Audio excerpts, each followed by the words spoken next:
Um bom dia a todos, todas e todes. Bem-vindos ao segundo dia do nosso seminário Understanding Visual Music 2025, Cosmoceno, um seminário que busca compreender e levantar pontos de debate sobre a criação de música visual para full dome, né? Essa é a segunda mesa do nosso evento, que ela se chama Criando Paisagens Sonoras Imersivas para a Emergência Climática.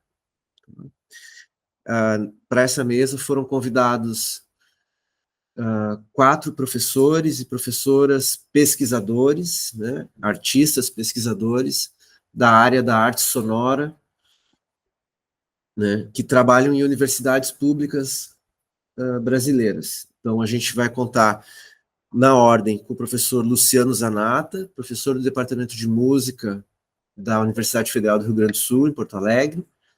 Depois a gente vai ter a professora Ariane Stolf, da Universidade Federal do Sul da Bahia, né? Depois a gente vai ter o professor Victor Valentim, da Universidade Federal do Recôncavo Baiano, também direto de Salvador, aliás, de Santo Amaro. E vamos finalizar com a professora Isabel Nogueira, da Federal do Rio Grande do Sul, em Porto Alegre. Já agradeço a todos pela disponibilidade, pelo aceite em participar aqui com a gente, né? Nessa mesa a gente vai tratar,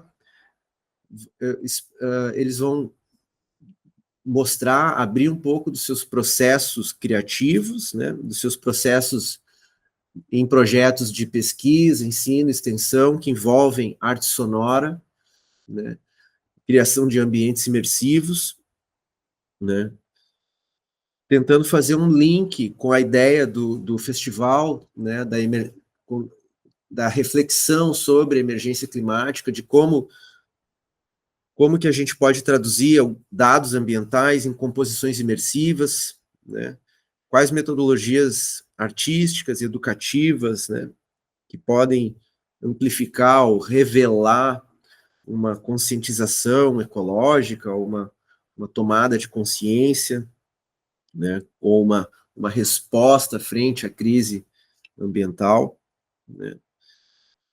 Vão discutir obras, experimentos sonoros e práticas colaborativas que integram arte, ciência e ativismo, né, propondo novas escutas.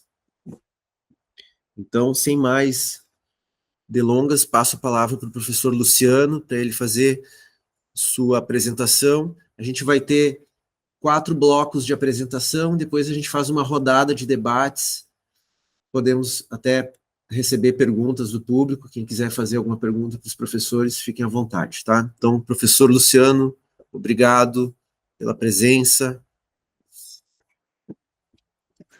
Então, obrigado, Cristiano, né?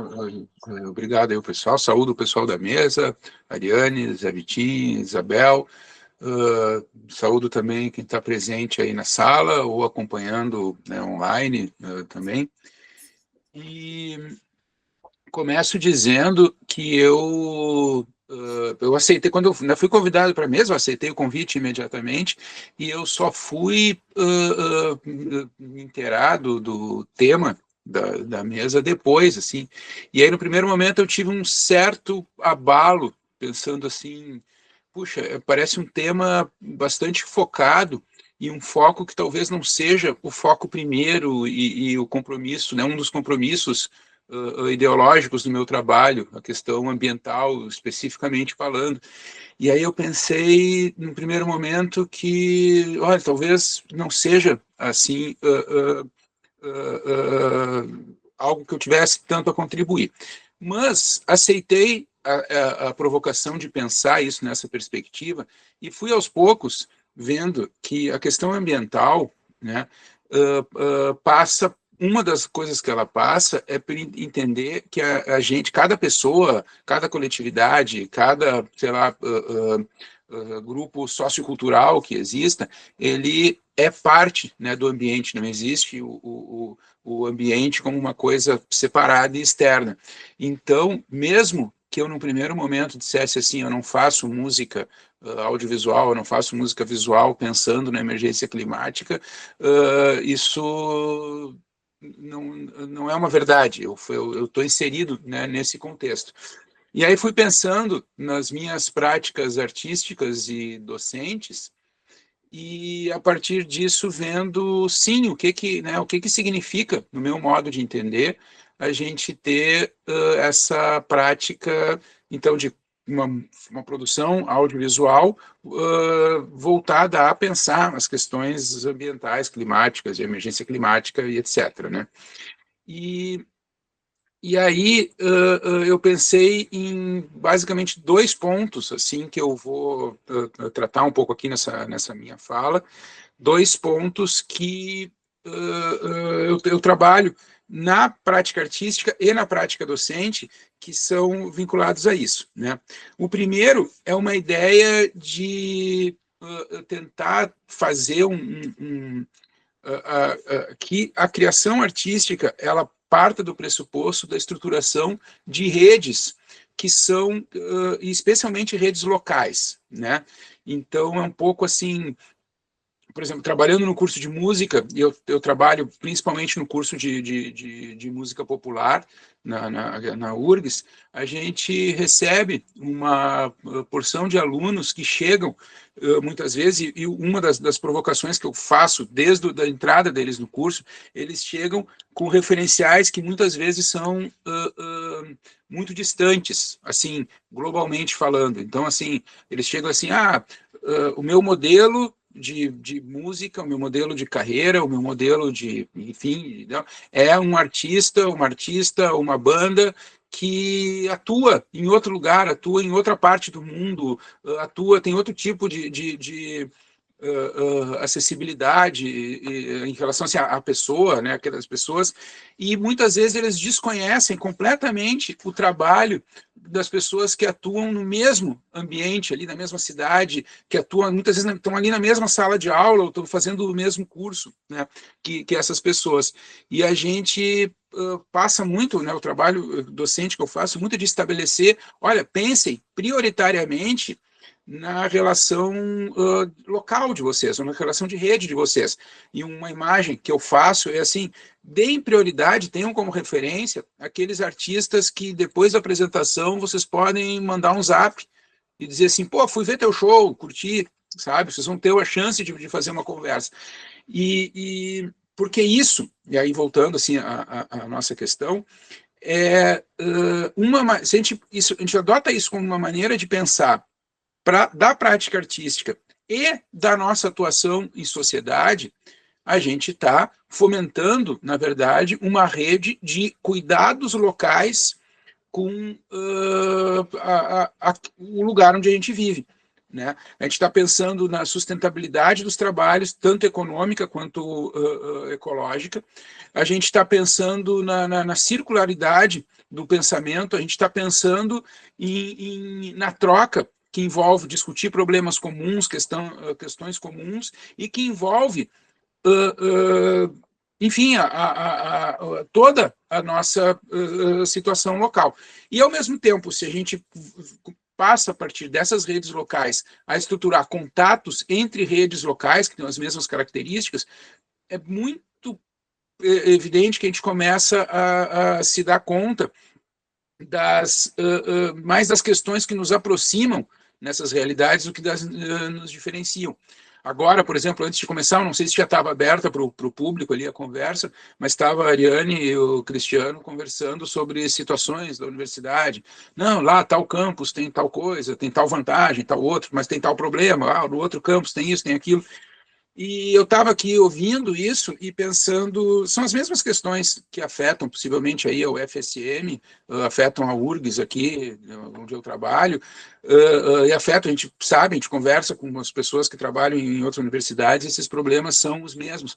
E as questões ambientais, locais, elas são similares. sabe? É claro que se eu for pensar, por exemplo, em Santo Amaro, né, lá onde está o Vitor, tem uma realidade, né? Se eu for pensar lá onde está a Ariane, tem outra realidade. Santa Maria tem suas realidades específicas, esses locais. Mas talvez assim a articulação do modo de pensar, como é que a gente lida com essas realidades locais, a gente vai perceber bastante similaridade, né? A parte as especificidades. E essa atuação local, ela permite que a gente tenha muito mais força de atuação efetiva, né? E, assim, é muito mais fácil intervir numa situação da minha cidade do que pensar que eu preciso, por exemplo, articular uma mudança de pauta no Congresso Nacional, né? Assim, então, mas eu posso articular uma situação que envolva diretamente aqui a minha cidade, o meu bairro, a minha microrregião, etc., aqui no lugar onde eu atuo. Então, costumo muito pensar a prática artística dentro desse modelo, né? Dentro desses moldes de atuação, e tentar pensar isso, e aí o que eu produzo, assim, se lida com essa questão do ambiente local, assim, dessa maneira, né? E um segundo aspecto, e aí talvez tenha a ver mais com as metodologias de trabalho e as tecnologias de trabalho envolvidas nisso, me fez pensar bastante esse tema da mesa,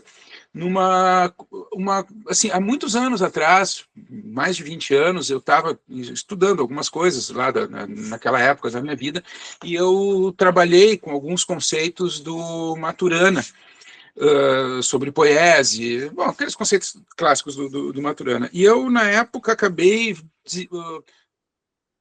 tirando, assim, a partir das ideias do Maturana, ajustando algumas coisas e definindo o que eu entendia como, e pensando na prática artística, assim, né, um conceito de inteligência da espécie, né, e pensando o que isso significava. E o papel da criação artística dentro disso. Eu acho que, e aí, eu acho que assim, um dos papéis ecológicos da arte, da produção artística, é produzir interpretações variadas do ambiente, interpretações variadas do mundo, né? E produzir alternativas variadas para que as pessoas intervenham, né, no mundo. E eu associava esse pensamento a uma ideia de inteligência da espécie, inteligência coletiva, como uma capacidade da espécie dar respostas diferentes às exigências do meio.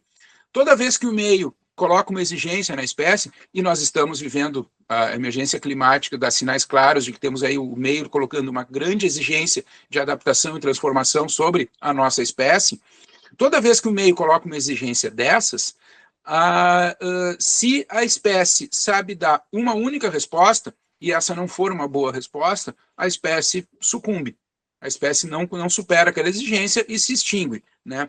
Então, quanto mais variadas forem no nível individual as respostas às exigências do meio, maiores as chances de haver eficiência no conjunto dessas respostas em superar aquelas exigências. E eu vejo um dos papéis fundamentais da arte é propor essas interpretações e propor essas respostas variadas ao mundo que nos cerca, às exigências do meio. E isso coloca na criação artística um papel bastante importante de não se acomodar em respostas conhecidas, não se acomodar em respostas medianas, no sentido de ser a resposta média que todo mundo faz. E um exemplo disso, e aí falando em termos exatamente de conteúdo da criação, são aquelas situações que a pessoa chega, eu quero fazer uma música, produzir uma música, e eu quero que ela soe exatamente igual a uma outra música que já existe, ou exatamente igual a um produto divulgação massiva, né, na sociedade, e aí, na minha atuação, tanto artística quanto docente, o estímulo a buscar uma solução bastante particular, bastante individualizada, uma interpretação pessoal dos contextos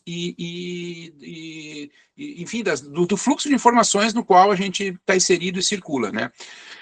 Então, a gente tinha, pensando nesses primeiros 15 minutos aqui de fala, depois a gente volta e conversa mais sobre esses assuntos, e, assim, eu acho que essas duas formas de pensar e de atuar, por um lado, a atuação em redes, primeiramente locais e depois em redes, entre essas redes locais, essas duas formas essa é uma forma de atuação, e pensando que essa atuação se dá numa medida de expandir as respostas disponíveis socialmente para os estímulos gerados pelo meio, elas são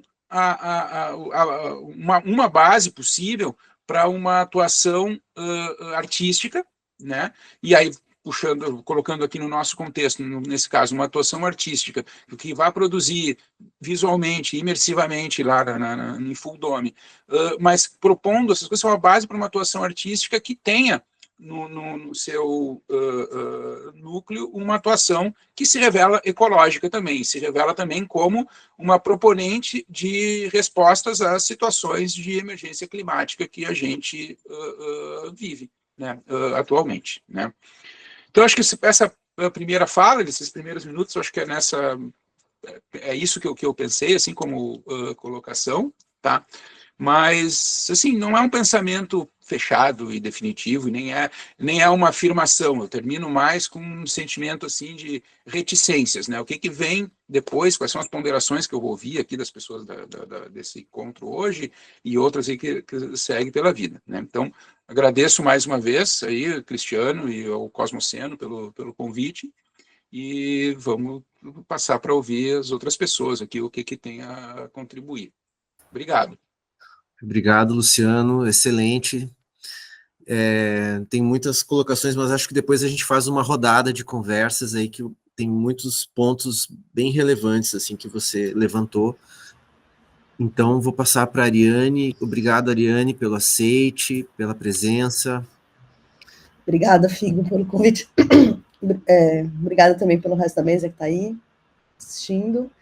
E o público, né, que acordou cedo nesse frio aí também. Eu vou apresentar aqui sobre... Vou ligar a apresentação.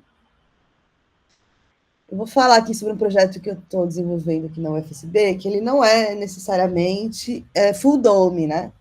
Quer dizer, não é full dome. Até gostaria, até pesquisei, quem sabe uma próxima vez a gente dá um jeito de converter isso, assim, seria muito legal fazer uma experiência dessa em full dome, mas ele, por enquanto, ele funciona para cinema normal mesmo.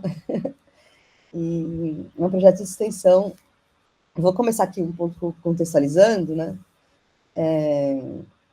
A gente tem umas questões... Foi interessante, depois eu vou comentar sobre o que o Luciano falou, mas é interessante que a gente tem um contexto aqui bem específico, que é o contexto da Costa do Descobrimento, né? Então, o nosso meio ambiente aqui. A Costa do Descobrimento é a região do Porto Seguro, né? Porto Seguro, Cabralha, Arraial da Ajuda, Santa Cruz, Trancoso, né? Enfim. Que é uma região que ela é... Toda a atividade econômica principal aqui é o turismo, né? Então, ela acho que a segunda região com maior número de leitos de turismo, são 2 milhões de turistas por ano. E hoje ela está em uma fase muito forte, né, de especulação imobiliária predatória, né? Então, assim, a gente tem ainda resquícios de Mata Atlântica, né? Tem as falésias, por exemplo, agora o Grupo Castelo, que é o grupo do ACM, né? Comprou uma região imensa do Alto das Falésias, né, para construir um condomínio milionário, enfim. Então, está acontecendo esse desmatamento, né, bem acentuado, e essa especulação imobiliária é muito forte aqui na região. Né? E culturalmente falando, a gente tem essa questão da tradição, né, aqui da tradição da música popular, né? Então, isso que o Luciano falou, né, assim, das músicas regionais, grupos locais, né? Aqui a gente tem uma presença muito forte do axé, a lambada, né, que foi criada aqui, enfim, hoje em dia bastante pagodão baiano, a rocha, e tem muitos músicos populares também de grupo de MPB, enfim, né, porque como vive do turismo, né, tem um número muito grande de bandas, né, assim, que vivem disso, né, vivem de música mesmo aqui no lugar, então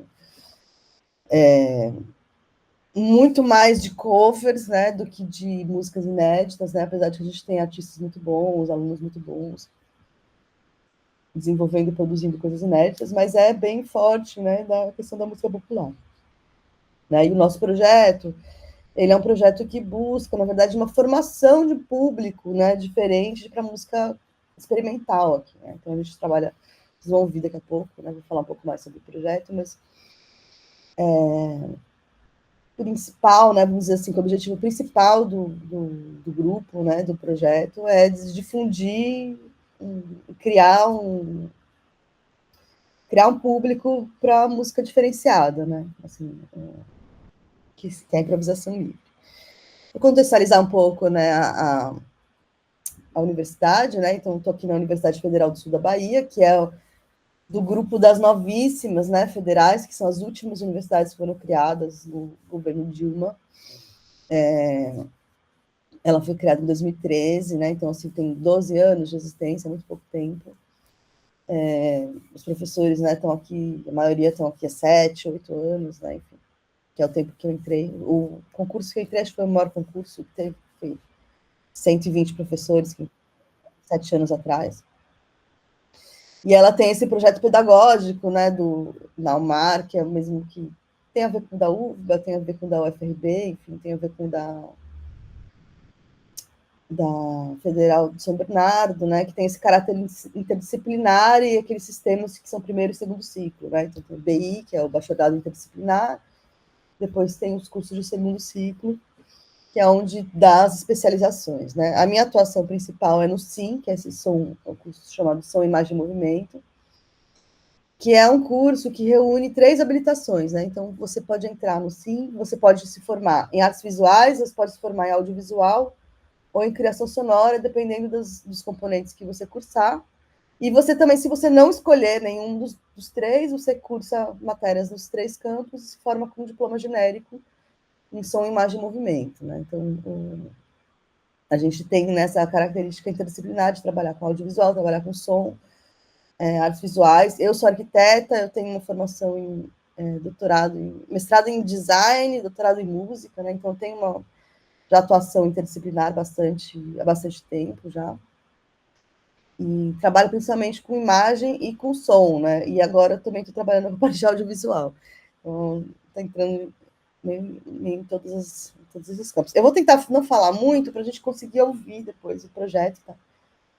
Você lembra? Acho que eu entrei 2 para 28, né? Vou marcar tempo aqui, mais ou menos. E aí, esse projeto que eu coordeno aqui é o Grupo Reverbera, né? O Grupo Reverbera, ele começou em 2018, que é logo que eu entrei aqui no UFSB. E ele é um projeto de extensão. No começo ele era vinculado a um programa de extensão que é a Imagina, ele era, o intuito dele era fazer circuitos de exibição de filmes, né? Então, produzir eventos exibindo filmes. E o trabalho começou em um componente curricular, que eu estava trabalhando em improvisação livre, né? E aí a gente começou a trabalhar com improvisação livre usando filmes, né, de referência, né? A gente começou em 2018, a gente interrompeu durante a pandemia, né? E a gente usa filmes para fazer a improvisação, né? Então a gente começou usando filmes mudos clássicos, até por uma questão de direitos autorais, né? Enfim, para poder depois divulgar o material produzido, né? Não ter questões com direitos, enfim. Mas principalmente porque eu achei que é muito mais fácil para a gente trabalhar a improvisação livre, que não é totalmente livre, né? Com improvisação, usando esses filmes como base, porque as pessoas, né? Tanto o público, né? Consegue ter quando ele tem esse apoio visual, ele fica menos perdido, né? Para ouvir uma música experimental. E também o grupo, né? Consegue também ter vamos dizer assim, direções, né, em comum, né? Ah, tá mais agitado, tá mais calmo, enfim. Né? Então, isso ajuda bastante no processo, né, de formação, enfim. E a gente fez, né, vários filmes clássicos, que a gente faz evento, a gente põe em projeção e toca junto, né? Então, durante a pandemia, a gente parou. Em 2023, a gente retomou com uma equipe nova, né, com mais novos estudantes. Hoje em dia, a gente tem mais do que esses, né? Uma equipe bastante diversa. E a gente ganhou, ano passado, o incentivo da Lei Paulo Gustavo, né, que premiou a gente como laboratório de produção audiovisual para a web. Né? Então, a Lei Paulo Gustavo, ela foi criada justamente para compensar, né, grupos que tinham sido... para compensar os artistas, né, a classe artística das perdas causadas pela pandemia, né? E a gente, dentro dessa premiação, a gente conseguiu adquirir recursos, né, que a gente está... Como a gente é uma universidade muito nova, a gente não tem, né, estúdio, não tem equipamento, não tem nada. Então, conseguimos comprar uma mesa que grava em 16 canais separados, né, equipamento de som, projetor, né, várias coisas. E também, principalmente, produzir também um material inédito, né, que é a nossa ideia. A gente não trabalhar só com filmes clássicos, mas produzir um material novo, nosso. E foi esse projeto Cinegrafias da Costa, né? Que aí eu considero, já que está mais relacionado ao tema da mesa, né? Que essas questões ambientais, enfim, paisagens imersivas, né? Vamos pensar assim.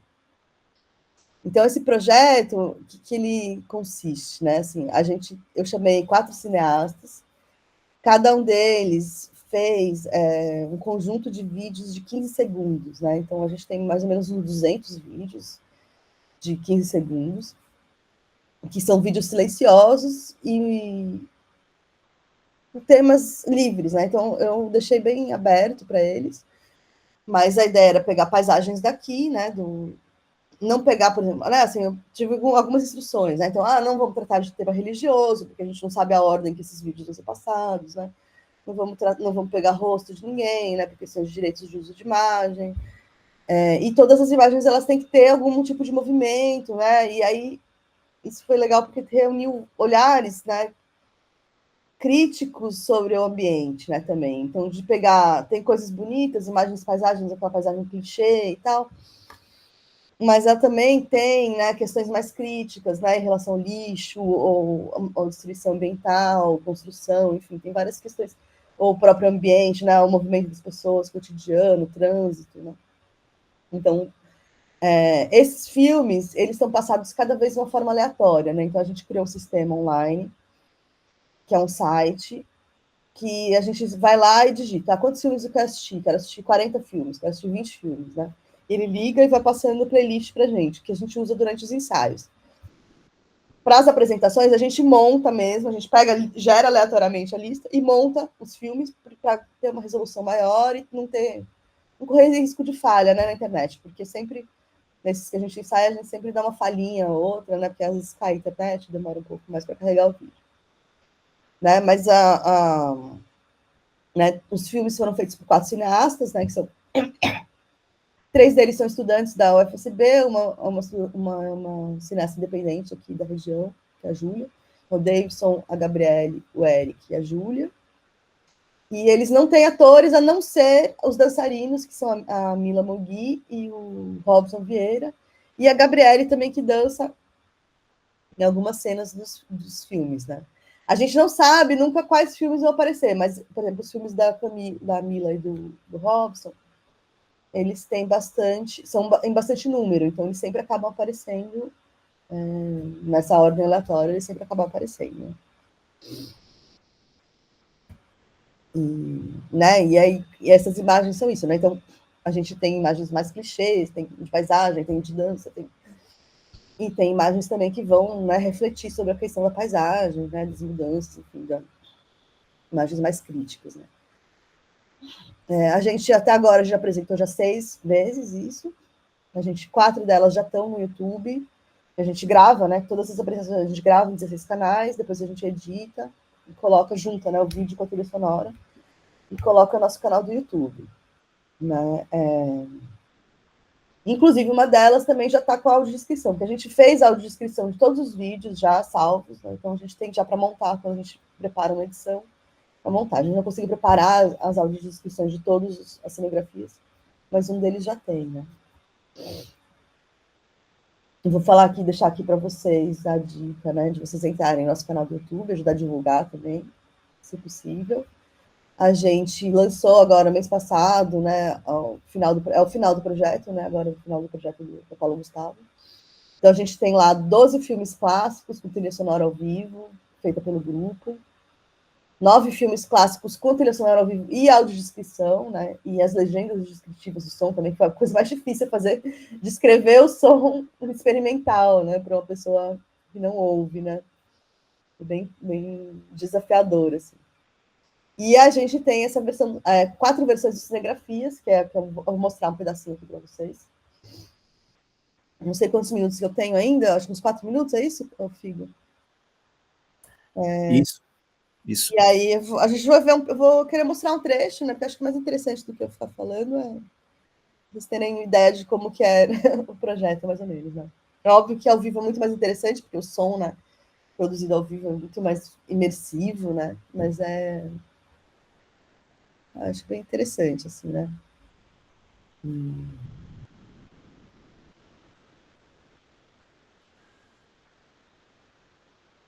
Esse aqui é a quarta, né? O lance 4. Essa seria a quarta apresentação que a gente fez, que eu acho que é uma das mais interessante.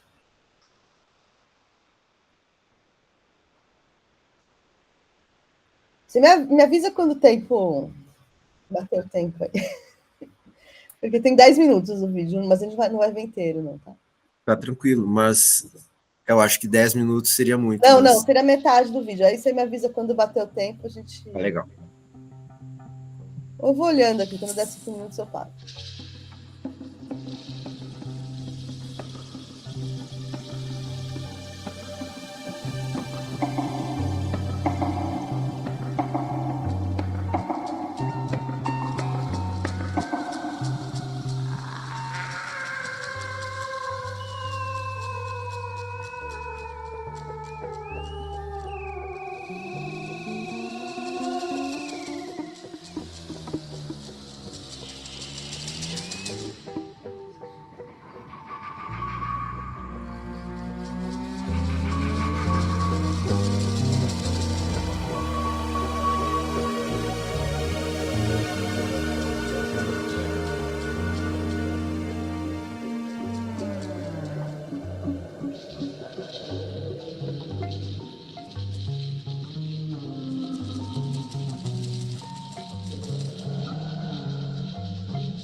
Oi, oi.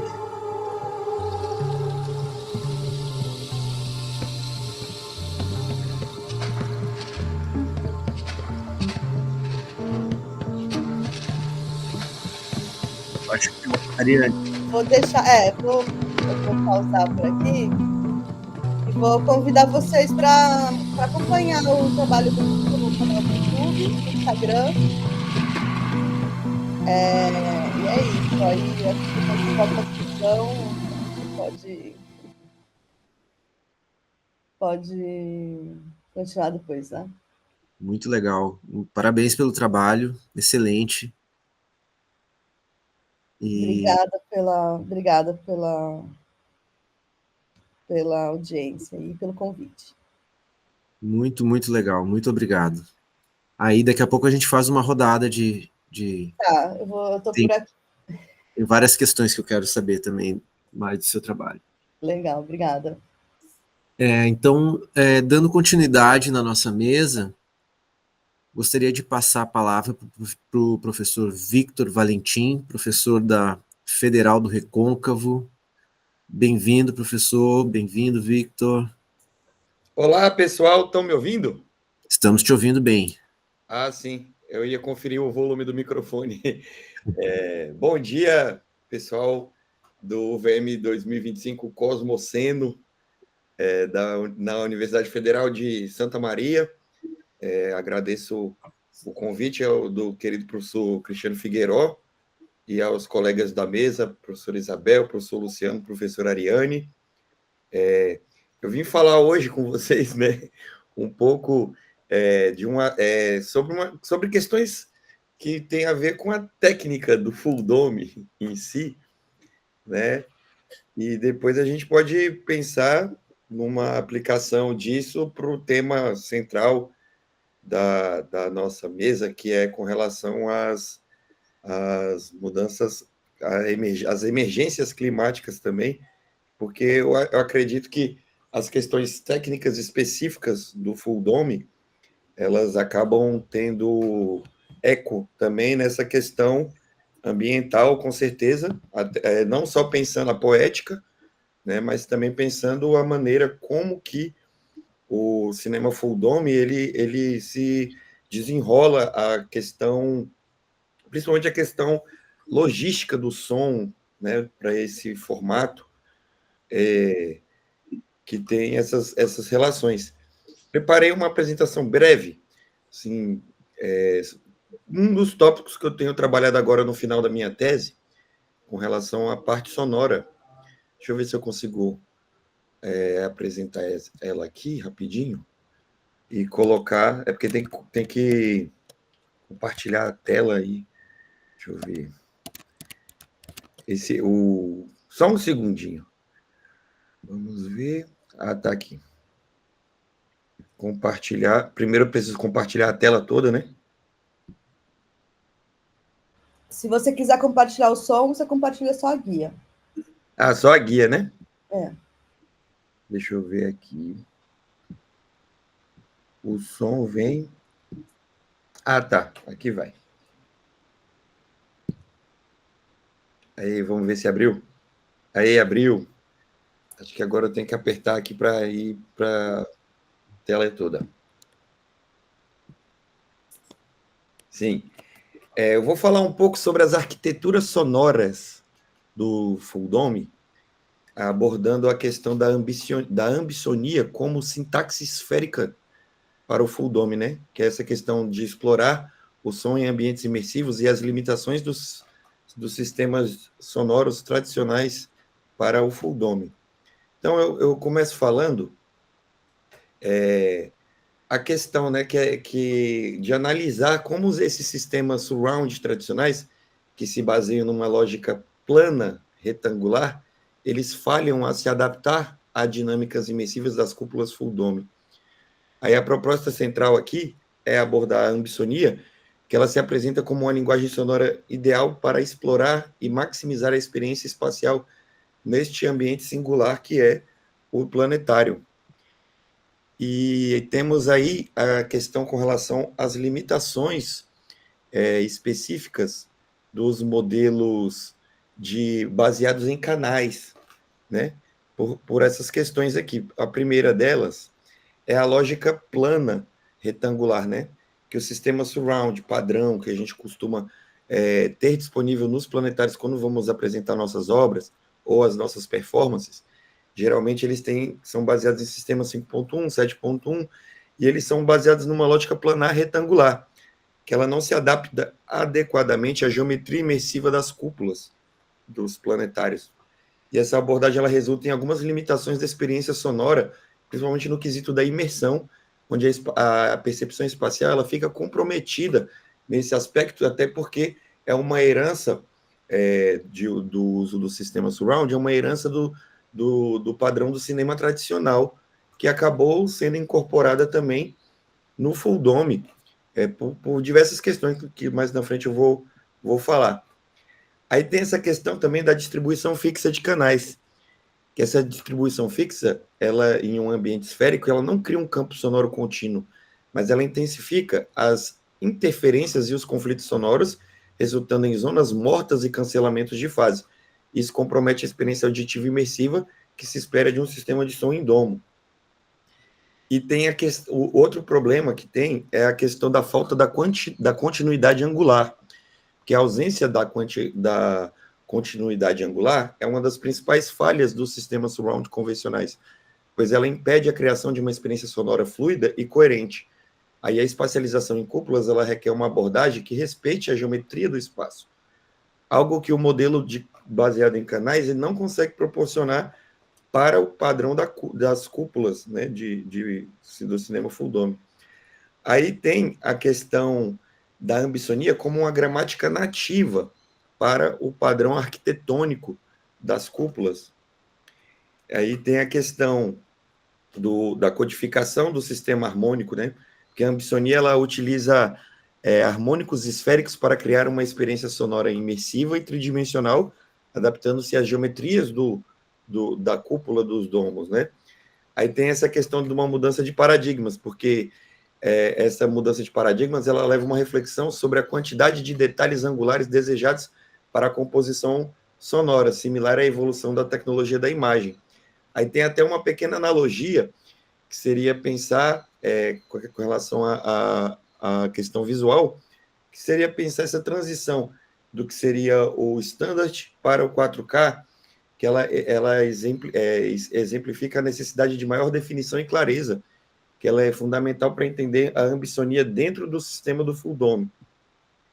Aí temos as questões com relação à codificação dos ambissônicos de altas ordens, né, que é a base para a criação sonora, né?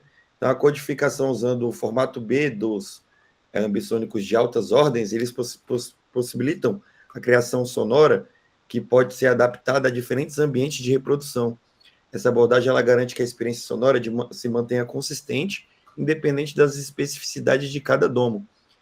E a questão da decodificação da criação sonora específica para o espaço, que tem essa questão da flexibilidade adaptativa. E a codificação local ela permite que as obras elas sejam reproduzidas com uma variedade de domos, maximizando essa flexibilidade adaptativa, que isso é crucial para assegurar que a qualidade do som seja mantida e que a experiência imersiva se adapte a características individuais de cada um desses espaços, né? Aí, seguindo, tem a questão da continuidade angular e a coerência direcional, né? Que é a importância da continuidade sonora, né? Que a continuidade na distribuição do campo sonoro ela é crucial para garantir uma experiência imersiva e coerente em ambientes esféricos, permitindo que o som se comporte de maneira fluida e integrada ao espaço. É uma produção sonora que ela está no formato arquitetônico do espaço, né? Aí teria também essa questão do conceito do pixel sonoro, que ele se refere à menor unidade de som manipulável dentro desse tipo de espacialização, que é essencial para a criação dessas experiências auditivas mais detalhadas, né? E tem a questão da geometria da cúpula, e que tem a questão do mapeamento do master, né? que seria essa das angulações planares ali, que tem essa questão que é fundamental para mapear o som de forma eficaz, permitindo que a representação sonora se alinhe perfeitamente com a visualidade. Então, dentro de um padrão de mixagem, de criação sonora para obras fixas ou para performances ao vivo que consideram a produção ambissônica, para um domo desenvolvido, criado com esse sistema ambissônico, você tem uma proporção de áudio dentro do espaço muito mais coerente com a geometria.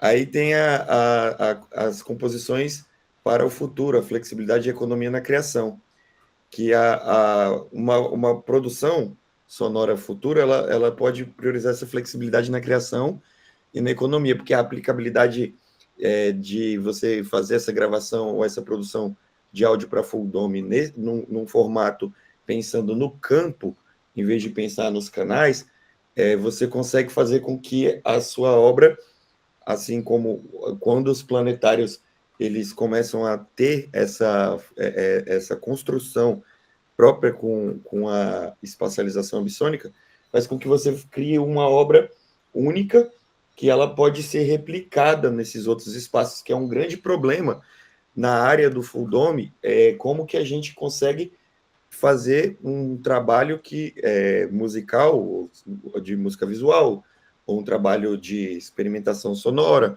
que seja paisagens, que eles se adaptem aos espaços, né? Porque se eu for apresentar minha obra em diversos planetários, cada planetário tem uma configuração de áudio diferente, então acaba criando uma limitação muito grande da maneira do workflow que eu escolho para poder produzir a obra. Então, se nós, criadores, começarmos a transformar nossas obras dentro desse paradigma, vai simplificar muito futuramente, né, a construção de novos ambientes que tenham realmente, de fato, essa espacialização ambissônica, vai fazer com que a gente tenha uma circulação muito mais fluida de performances e obras que se adaptam melhor à arquitetura dos espaços. Isso é uma questão logística muito complexa, né? Aí eu não vou falar sobre essa parte aqui não, porque senão vou alongar, porque nosso tempo está ficando bem curtinho. Mas tem o que mais? Não, por aí, por enquanto, é só isso. Aí aqui eu tenho uma pequena maquete de como seria pensar um sistema de som para o planetário que seja pensado numa ambissonia de quarta ordem, que demonstra como que o som vindo estando espacializado nesse espaço aqui. Aqui eu tenho as caixas que estão conectadas ao domo, lá desde o zenith até a base, e os subwoofers nos cantos daqui, faz com que eu tenha aqui uma proporção de propagação sonora muito mais efetiva dentro desse espaço do que se eu estivesse trabalhando de forma plana. E isso já se reflete em alguns espaços específicos, principalmente espaços de full dome que são dedicados à apresentação de obras artísticas, né? Assim como a Satosphere lá em Montreal, né? Que tem já existe o sistema ambissônico todo integrado à cúpula, né? E alguns outros lugares que, inclusive, se for falar de emergência climática, a gente tem o exemplo do Sphere de Las Vegas, que é realmente um grande problema para a questão climática, por conta da quantidade de energia que eles estão usando para poder alimentar as duas maiores telas do planeta, feitas em LED, né? A exosfera e a intosfera que tem lá. Mas eu não gostaria de entrar tanto nesse aspecto. Eu queria mostrar rapidamente o trabalho de Mônica Bolles, que ela tem uma produção voltada para a criação sonora para full dome, já aqui na página dela tem aqui tem o link, se o pessoal quiser, eu posso colocar no chat depois, que ela fala sobre a experiência dela de criação sonora para a Full Dome, desde que ela começou a trabalhar lá no Planetário de Denver, e a oportunidade que ela teve de começar a trabalhar nesse sistema de 15 canais com um subwoofer, que na época ainda não existia uma metodologia muito específica para poder trabalhar essa espacialização sonora nesse espaço, e aí, a partir do desenvolvimento computacional, ela traz essa experiência, né, e vem falar sobre como que tem essa questão dos formatos standards do cinema sendo transportados para o Full Dome, né, que são baseados em espaços que eles foram criados para espaços retangulares, e como que as experiências são mais precisas através da ambisonia.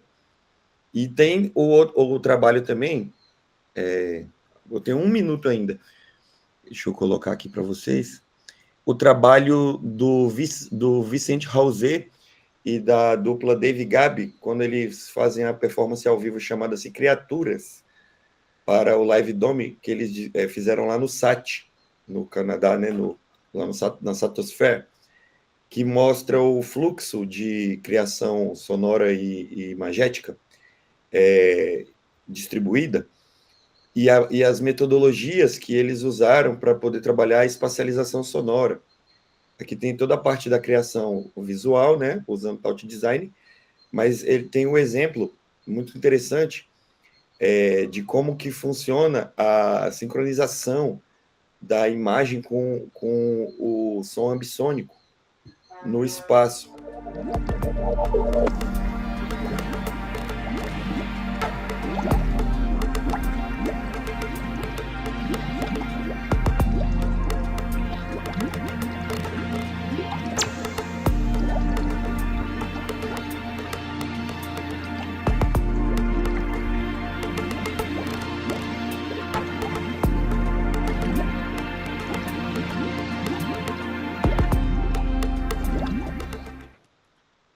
Beleza, deixa eu parar de compartilhar. Deu 15 minutos aqui no meu cronômetro, e assim, só pegar mais 30 segundinhos para dizer,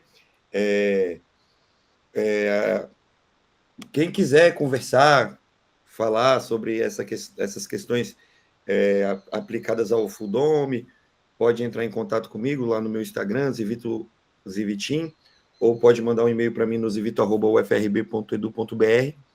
Agradeço o tempo muito curto, né? Eu gostaria de ter aprofundado um pouco mais essa questão, porque realmente é uma questão que, assim como a emergência climática, a emergência de se mudar alguns paradigmas com relação ao som para o cinema Full Dome tem se tornado uma tônica essencial para os criadores mundo afora, né?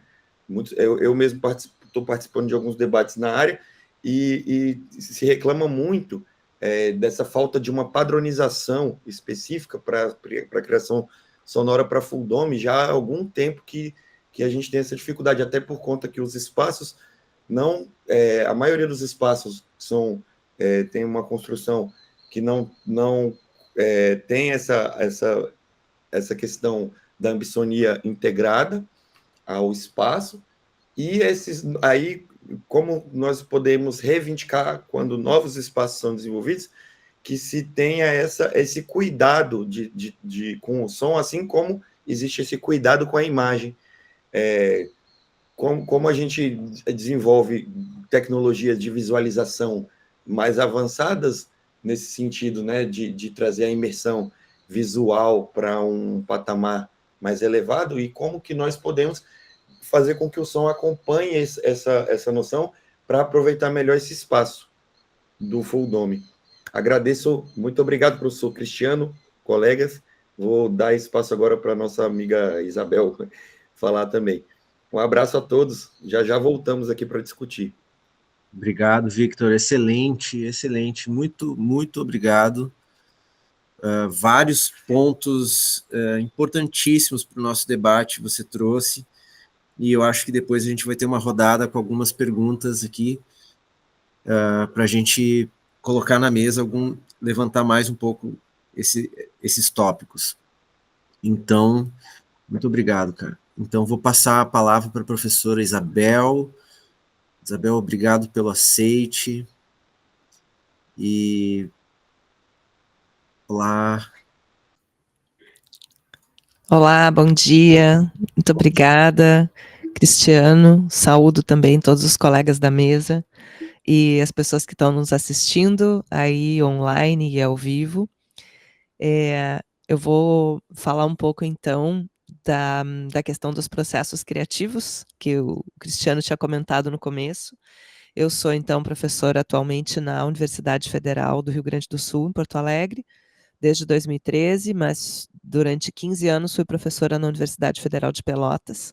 Lá trabalhei com musicologia e trabalhando com questões de gênero na música. Então, aí fui entendendo um pouco os apagamentos e os silenciamentos de mulheres nas questões que envolvem o uso de tecnologia e nas questões que envolvem composição e criação diretamente, né? Então, as enunciações de si a partir de uma prática artística dentro da música sofrem um silenciamento e uma invisibilização muito fortes em todos os lugares, todos os âmbitos, cotidianamente. Então, nos lugares em que a gente estuda a música, a gente sempre vê muito mais nomes de homens e de homens cis, hétero, brancos do norte do mundo, e existe um grande desconhecimento e uma grande falta de incentivo para que mulheres desenvolvam uma prática artística. Seja porque durante todos os cursos de música a gente só vê exemplos de compositores homens, a gente nas aulas só descobre como a gente deveria fazer parte de um cânone que é majoritariamente masculino também. E então, a minha fala hoje vai ser um pouco para historicizar essa prática no grupo de pesquisa. Já comento, como os colegas falaram, que o tempo é bem curto, então já convido para que os artigos que eu produzo estão no academia.edu, também é possível entrar em contato via redes sociais, enfim, e comentar então que desde 2013 eu trabalho nesse viés, né, nessa ideia de música e gênero interseccionadas, coordeno o grupo de pesquisa Sônicas, Gênero, Corpo e Música aqui na URGS, e então sempre trabalho com essa ideia de aproximar mulheres e dissidentes de gênero do uso das tecnologias, né, em música e, mais recentemente, em vídeo também. Essas questões de gênero se baseiam muito na minha prática, no meu estudo, em algumas referências teóricas, como a Pauline Oliveiros, que foi uma compositora e trabalha com o método de criação sonora a partir de uma escuta do mundo. Ela desenvolveu o método Deep Listening, que eu pude fazer uma especialização nos Estados Unidos via online na pandemia, e pude, então, aplicar esses métodos e essas formas no meu trabalho. A Pauline Oliveiros fala dessa ideia de uma escuta do mundo e de uma sonosfera, porque ela entende que a gente não está desvinculada do nosso contexto, e que a primeira forma da gente se perceber é a partir de perceber o mundo e como é que ele ressoa na gente. Então, entender as nossas próprias histórias, as nossas próprias vivências, isso é bem fundamental para a Pauline. Trago também a Leda Maria Martins, da área da performance, que ela fala de performances da oralitura. Então, ela fala de como a maneira como a gente se relaciona com os produtos da cultura, com as nossas construções, ela se instaura no nosso corpo. E esse corpo vai ser o que vai transitar pelo mundo. Então, também cito um trabalho que eu realizei junto com a Leandra Lambert, chamado Strana Lectire, que a gente pensou dessa ideia de como a escuta do mundo e o trânsito pelo mundo é diferente para corporeidades que são lidas como de mulheres no mundo. Por quê? Porque a gente vivencia muito mais um sentimento de perigo, um sentimento de medo. E esse medo, ele é não só um medo das ausências dos espaços acadêmicos, como a gente vivencia sempre, mas o medo da violência concreto, né? E isso afeta todas as nossas produções. Afeta tanto as produções que, como diz a Sueli Rolnick, ele nos tira a vontade de criar. nos tira a vontade de produzir, que muitas vezes é colocado como falta de tempo, falta de vontade, ai, nunca me interessei por tecnologia, ai, não sou boa com isso, ai, talvez não seja para mim, talvez se eu aprender um pouco mais, né? Talvez se eu tiver mais um curso que me especialize, eu consiga fazer alguma coisa nesse âmbito. Então, a Sueli Ronick fala da criação como impulso vital, como uma forma de se colocar no mundo, como uma forma de trazer a nossa vontade, o nosso desejo, como algo para a criação, algo concreto. E com isso eu reúno ainda os conceitos da pesquisa artística, que falam do registro de processo, da ideia de que o processo é tão importante quanto o produto, para colocar como é que eu faço e como é que eu convido outras pessoas que trabalham comigo ou que têm contato comigo nas oficinas, nos cursos ou hoje, por exemplo, para começar a produzir a partir do que a gente já tem, com as vivências que a gente tem, a partir das nossas próprias histórias. Então, isso também está muito relacionado a um tipo de produção que é, muitas vezes, usando uma tecnologia de rápida qualidade ou de baixa qualidade, como um celular que a gente tem, por exemplo. Então, a partir de uma ideia de registrar as visualidades que nos cercam, registrar as histórias que nos permeiam, eu convido as pessoas que gostam ou que queiram a registrar pequenas imagens do celular e, por outro lado, também a fazer diários das suas vivências. Essa ideia do diário é uma escrita que é cotidiana, que não tem número de páginas certo, que não tem horário certo, então difere de algumas metodologias que dizem escreva 4 páginas pela manhã ou 3 páginas à tarde, mas o convite é mantém um fluxo de criação constante para que tu consiga entrar em contato com a tua própria voz criativa e entender o que é importante para ti produzir. Então, eu venho de uma formação que foi música erudita, né? Eu estudei piano no Conservatório de Música de Pelotas desde cedo, desde os 8 anos, e também, a partir disso, entrei em contato com a poesia, por interesse meu, né? Então, de leitura e leitura de literatura, contos, novelas e poesia, enfim, e comecei a escrever poesia também. Entrei em contato com os trabalhos com voz a partir de 16, 17 anos, e depois, muito depois disso, eu entrei em contato com a produção audiovisual, né? Basicamente, eu cito também um projeto que aconteceu a partir de 2019, que acontece a partir de 2019 e vem se repetindo durante todo o mês de abril, em cada um desses anos, que se chama 30 Dias, 30 Beats. É um projeto criado por um produtor musical de João Pessoa, chamado Daniel Gese, e congrega mais de 150 produtores e produtoras de música e audiovisual em todo o Brasil, e porque a ideia é produzir uma música nova e um vídeo de até 1 minuto diariamente, durante todo o mês de abril. Claro que não é uma competição, não é um festival, não tem uma regra rígida. Se não quiser fazer todos os dias também não tem problema. Mas o caso é que esse projeto me colocou em contato com a produção audiovisual, de poder pensar como é que eu faço um vídeo, o que eu preciso agenciar para fazer um vídeo, né? A gente tem dentro vários, né, lugares da produção audiovisual, a gente tem uma ideia de videoarte, o que a gente está trabalhando hoje, que é a composição para full dome, mas tem também uma grande indústria de audiovisual, de cinema, que é muito setorizada e que nos fala que é muito caro, muito difícil produzir. Então, o convite que eu venho fazer é para uma produção mais do it yourself, mais guerrilheira, e mais vamos começar a fazer, né? De que jeito a gente consegue colocar as nossas produções na rua a partir disso. Então, eu cito esse projeto, né, do 30 Dias, 30 Beats, em função de, para mim, ter sido uma comunidade de escuta bem potente, bem importante, para que eu começasse a fazer os meus vídeos. Eu tenho publicado eles, então, nessas plataformas de redes sociais que vocês conhecem.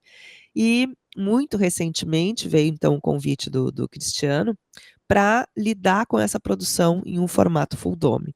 Então, eu venho aplicando essas ideias que eu trabalhei antes, né, nas questões sonoras, da observação do mundo, do resgate das próprias histórias, de entender de onde a gente vem, de perceber que esse conceito da corporeidade, ele é fundante, né, porque, justamente, por que a corporeidade é fundante dentro da questão dos estudos de gênero?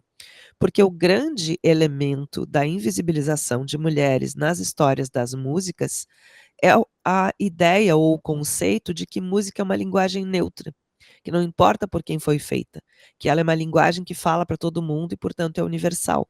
Então, não importaria se foi feito por homens ou por mulheres. No entanto, observando todos os programas de orquestra, os programas de concerto, as bienais de música, as músicas estudadas dentro dos repertórios de todas as classes de instrumentos, ou em todas as aulas de história das músicas, a gente vê uma hegemonia de pessoas homens. Então, não pode ser por acaso, né? Que casualmente apenas essas pessoas tenham feito uma produção relevante. Então, a questão da corporeidade, ela é fundante para a gente entender que sim, as nossas histórias importam, as nossas vivências importam, que cada pessoa que escreve, escreve a partir de um lugar. E o mais interessante é que esse lugar não só tem uma visualidade, como ele tem um ritmo, como ele conta uma história, como ele traz lembranças. E essas lembranças, elas estão calcadas em quem a gente é. Porque a gente observa o mundo a partir dos nossos olhos, das nossas vivências, das nossas experiências. E isso pode ser traduzido em visualidade, além de som.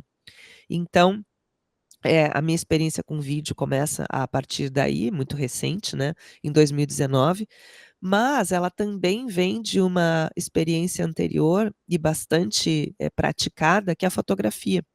Então, eu me aproximei das visualidades pela fotografia, buscando entender detalhes, lugares, formas, como é que aquilo, né, o ritmo, as texturas, a dinâmica, como é que aquilo poderia resultar em um discurso que falava muito do meu lugar, da minha origem, né? Eu sou natural de Pelotas, e então esses lugares, né, das ruas planas, né, dos paralelepípedos, dos prédios que são altos, mas não tão altos, da proximidade com a água. Então, essa espécie de lugar, ela se coloca em uma fotografia, em uma visualidade que é marcador, que é fundante para mim. Claro, não são as únicas visualidades que eu busco, né? Eu tenho muito interesse nessa ideia das imagens em movimento e como é que elas vão contando histórias junto com a gente. Então, isso aparece bastante na minha produção. E o desafio, justamente, do Full Dome foi entender o ritmo, né? Entender o ritmo e o lugar, né? Essas bordas e como é que elas lidam com o centro, que ritmo as coisas precisam ter, como é que eles são para mim, falam de um tempo estendido que tem muita relação com essa ideia da performance da oralitura, que a Leda Maria Martins fala, né? Então, para as tradições de matriz africana, que são fundantes também do Brasil, o tempo é uma entidade em si e cada pessoa tem o seu, né? Então, entender que essa questão do tempo, ele vai ter um desenvolvimento específico e ele é um fator muito grande a ser observado na composição das imagens, no desenvolvimento, na forma como elas vão ocupar o espaço, se reduzir ou se ampliar. Então, me parece, tem sido bem importante para mim. Embora a questão do tempo, para mim, não aparece só nos vídeos, ela é como se fosse um motivo condutor, tanto das coisas que eu escrevo quanto das músicas que eu faço, aparece de várias maneiras. E para mim ela tem essa relação, né, do desenvolvimento de uma obra que tem esse link com a pesquisa artística, por conta do processo ser tão valorizado quanto o produto, e da gente entender quais são as questões fundantes para a gente, né? De que maneira esses elementos aparecem, tanto no discurso, quanto na maneira de se relacionar, né, entre artes. Então, tem vários desdobramentos. Eu agradeço pela escuta, pela atenção e também me coloco à disposição para outras conversas. Então, para a gente ter um tempo para debate, eu encerro por aqui. Muito obrigada. Obrigado, Isabel. Excelente. Fico muito feliz com essa mesa de hoje, pela diversidade de tópicos levantados, né? Pela riqueza de experiências que foram debatidas.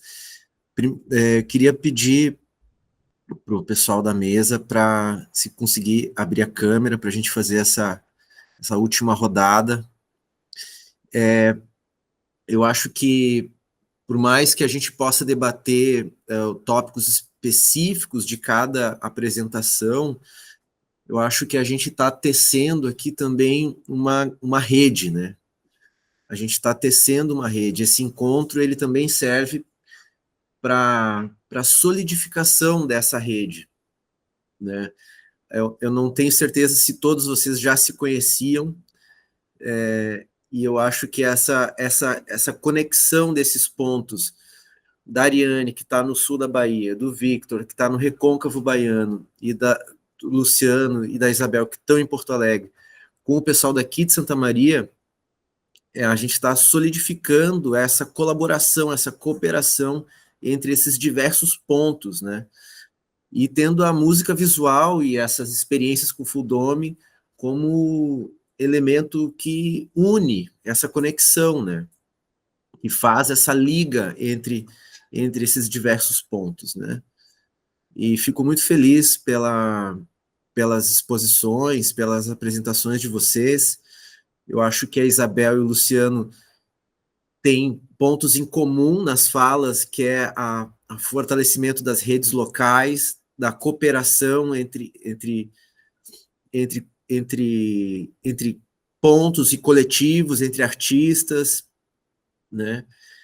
E eu acho que ficou muito bem colocado que eles ficaram separados, então deu uma riqueza também na fala, porque teve pontos em comum e que na separação deu mais riqueza, deu mais amplitude para a gente pensar esses pontos, deu mais espaço para o pensamento, para refletir sobre as falas, né?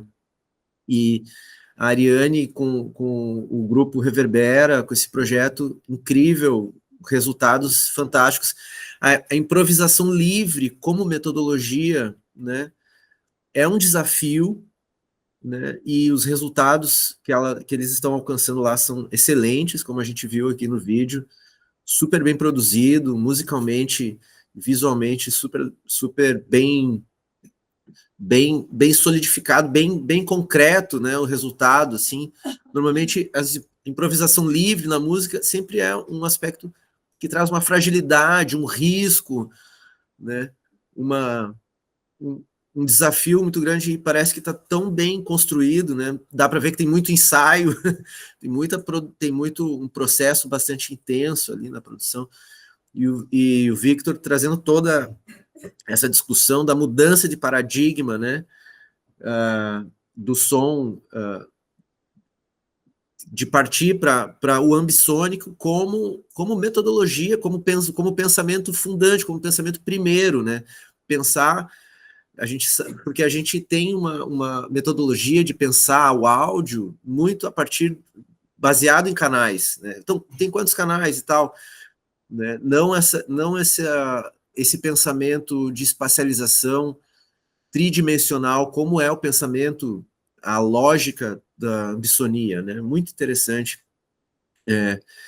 Então eu queria, assim, primeiro abrir para o público, para ver se alguém tem alguma pergunta ou colocação, seria interessante, alguma contribuição do público. O Ricardo tem uma contribuição. Pode falar, Ricardo. Não sei se você escuta aqui. Vocês escutam o Ricardo daí? Vocês conseguem escutar? Tá bem baixinho. Vem mais perto aqui, Ricardo. Muito baixinho. Me disculpan que voy a falar en español, no falo portugués. Falando em português, bueno, un poquinho. Muda a câmerazinha. Saludos, con varios nos conocemos de hace años. Sí, sobre todo por la última presentación de Isabel, quería nombrar dos cosas. Una, que hay muchas referencias en América Latina de compositoras que trabajan con tecnología, así que la invito a que explore la colección de música electroacústica latinoamericana que está en la Fundación Daniel Langlois para el Arte y la Tecnología, por un lado, y justamente para no tener que tal vez fundarse en referencias del norte, como Paulino Oliveros. Aquí mismo en Brasil, desde los años 60, 70, hay una pionera que es José Oliveira, que hasta ha trabajado incluso en planetarios. Entonces, me parece que es una referencia que no podemos olvidar en este contexto. Sí, sí, no, muchas personas, pero particularmente aquí en Brasil, ya en los años 60 y 70, es una persona reconocida en todo el mundo. Me parece que hay que nombrarla, que es una referencia fundamental para Brasil y para el contexto internacional. Aunque no trabajaba en esa época en Fulton porque no se hacía, pero sí, digamos, sus trabajos se hacían lo que llamaríamos, se llamaba en esa época multimedia, y básicamente trabajaba con proyecciones láser, etcétera, etcétera, y en el planetario de Río y otros lugares. Bueno. Excelente. Acho que eu queria primeiro agradecer, né, aproveitar que o Ricardo também, o evento que a gente está organizando, né, o VM, que o Ricardo realizou. Acho interessante a gente, essa questão que o Cristiano colocou também dessa rede, né, da gente estar aqui hoje conversando. Acho que isso é fundamental, né, tanto nos festivais, a gente ter esse momento para ouvir. O Alexandre em Porto Alegre falou, né, que seria às vezes legal, entre as obras, alguns momentos, para a gente saber um pouco mais do processo da poética. Eu acho fundamental. E, nesse sentido, a gente está com obras, né? Acho que é legal falar também da Isabel, do Luciano, do Vitor aqui na mostra. E não sei se algum deles quiser falar um pouquinho sobre o processo poético da obra em questão. Não sei se a gente tem tempo ainda. Temos 5, 10 minutinhos ainda, dá para dar uma... Acho que dá para, porque atrasou um pouco no começo. Dá para dar uma pescoçada no café aqui.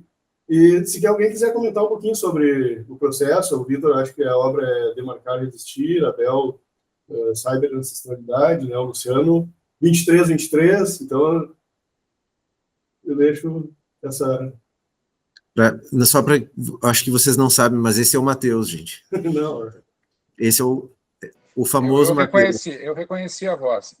Pô, era para vocês estarem aqui, mas a próxima eu vou em Porto Alegre, não vou fugir da chuva lá.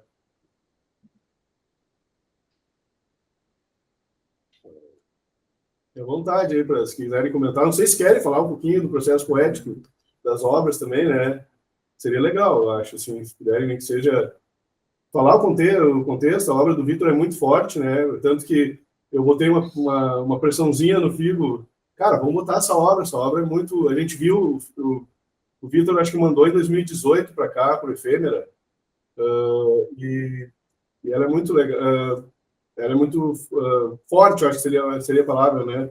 Porque tem até a questão do fogo, a gente se sente dentro do espaço em chamas, assim, é bem... Não sei. Bem imersivo. Está aberto para vocês, se quiserem fazer algum comentário sobre a poética, né, do processo, alguma coisa. Não sei se querem, então. Pode ser. A minha sugestão seria o Zé Vitinho falar da dele, já que, né, ele, pelo menos em relação a mim, ele é o especialista, né? Eu ainda sou um aprendiz nessa área, acho que eu vou ficar curioso de aprender com ele, se ele quiser falar. Eu vou falar bem breve, gente. Por conta realmente do horário que o pessoal tem. Eu queria ver com o Cris como é que eu faço. Eu tenho o link da publicação específica sobre a obra Demarcar e Resistir. Tem 2 publicações, uma está em português, outra em inglês, falando só sobre a questão das dimensões poéticas trabalhadas nesta obra Demarcar e Resistir, né? Foi feita em 2017. Meu primeiro trabalho para Full Dome, em parceria com a Aníbal, lá de Brasília, que a gente desenvolveu. Essa obra foi feita em um período de tempo muito curto, por conta do Festival MSP. O professor Ricardo estava lá também nesse mesmo evento, e foi uma questão muito importante para a gente naquele momento fazer essa obra, porque a gente estava passando por um processo muito delicado no Brasil de apagamento da questão da demarcação das terras indígenas. E já vínhamos trabalhando lá na UNB com os grupos dos estudantes indígenas desde 2007. Então, juntou essa questão dos 10 anos de parceria que tenho eu e a Aníbal naquela época, para ir buscar essas referências com os grafismos, essas referências através também da escuta com esses colegas que eram estudantes da UNB, os estudantes indígenas da UNB, e as questões assim, como que nós vamos começar a desenvolver a nossa linguagem para Full-Dome.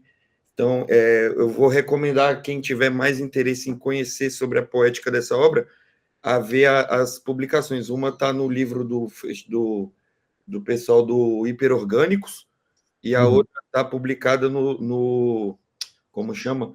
No Arte, nos Anais do Arte. Mas temos os links delas no ResearchGate. Aí eu vou abrir espaço aí, porque senão para as outras pessoas falarem sobre a poética das suas obras também, porque o tempo está muito curtinho, né? Agradeço o interesse de vocês também, muito obrigado pelo convite para reapresentar essa obra agora no Cosmoceno 2025. Tá certo, gente? Valeu, Deus. Valeu, Cris. Acho bem, foi ótimo a sua fala, porque hoje ela vai passar hoje e numa sessão que as outras obras se relacionam. Então, acho que foi legal assim, ter esse registro. Já dei uma olhada no artigo, nas publicações, mas gostei da tua fala aqui para todo mundo ter essa prévia, assim, o que vai dar para ver hoje de tarde ali, né? Valeu. Beleza.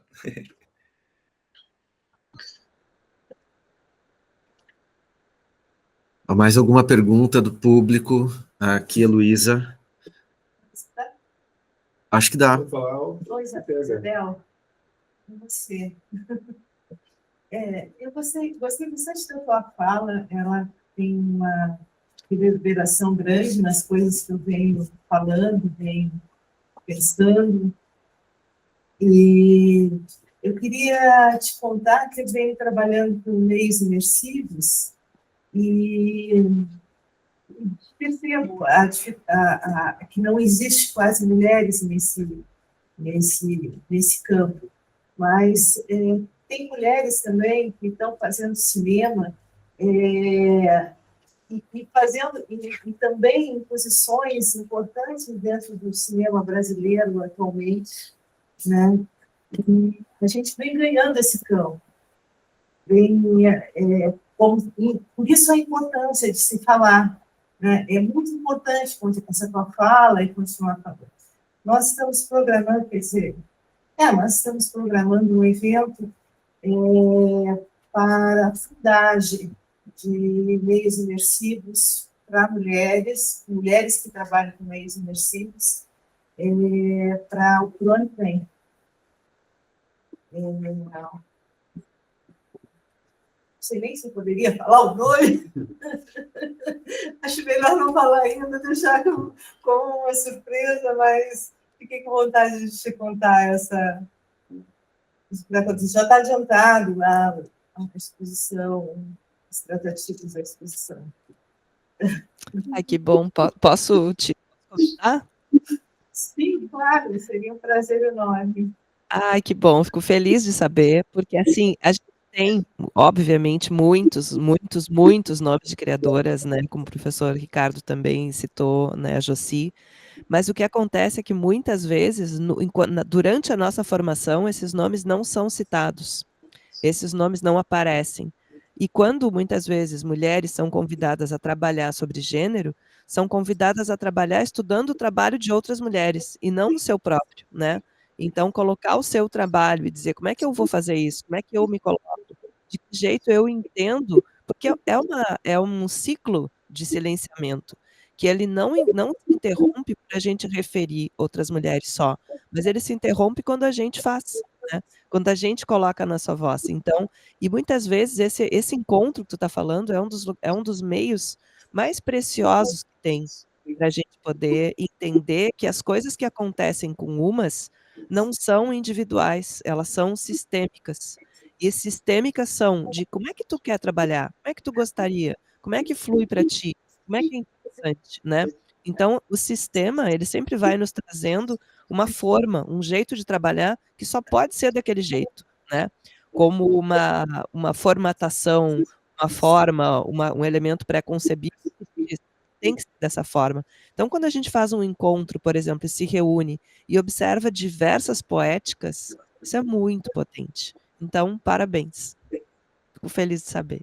Parabéns para você, pelo seu trabalho. E, assim, eu morei em Pelotas durante muitos anos. Eu não sou gaúcho, morei lá.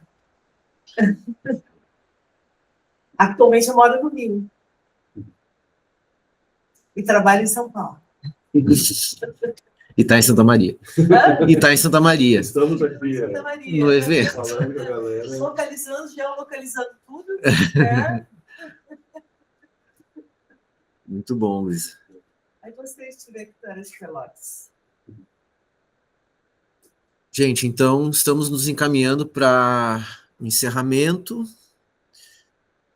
Mais uma vez agradecer a presença, Ariane, Luciano, Victor, Isabel, todos os presentes que atravessaram o frio dessa manhã gelada, que começou com sol, mas agora o sol já foi embora, já está o tempo fechado de novo. Muito importante essa mesa, a diversidade de falas, de assuntos, né? Todos se complementaram, foi muito rica essa manhã. Então, muito obrigado, gente. Tá? Obrigada, gente. Até mais. Obrigado, pessoal. Obrigada. Até mais. Até a próxima. Tchau. Tchau, tchau. Tchau, tchau. Tchau, tchau.